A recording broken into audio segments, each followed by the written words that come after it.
Okay, so Phil and Alex, I understand that one of the topics you're going to want to discuss today is the road. Could you tell me what's going on there? Well, absolutely. Thanks, Josh.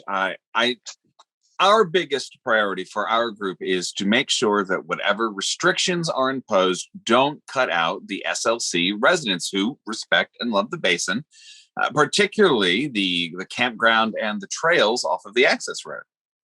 Well, with all due Okay, so respect, Phil, I mean, if you really want to talk about what's best for the basin that you respect and love so much, shutting down the road entirely is really the number one option here. okay, Excuse me? so Look, the watershed supplies 15% of the public water to SLC. And the traffic on that access road every summer, with you all coming in and the tourists coming in, has led to all kinds of chemical runoff into the water. I mean, you can make whatever arrangements you want to with the Forest Service. We own the water.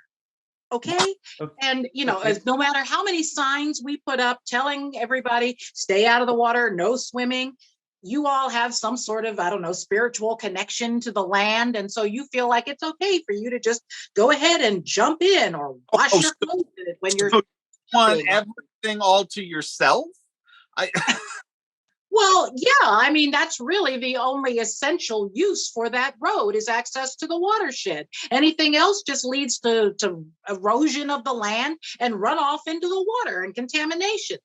look, So what exactly we would you like for us to do? we have been okay. coming to this area for generations. And let's not ignore the fact that as residents, we have a right to access the Oh, base. right. Okay. Okay.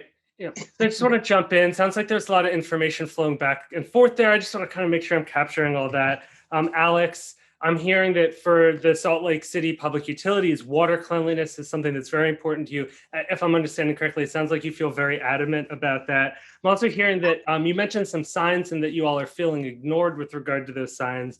And Phil, I just want to check in. I'm hearing that for you all, respecting the history and the traditions is something that's a priority for you. And I'm hearing that in terms of the road, having access that honors those traditions and is open to the SLC residents is something that's both important to both of you.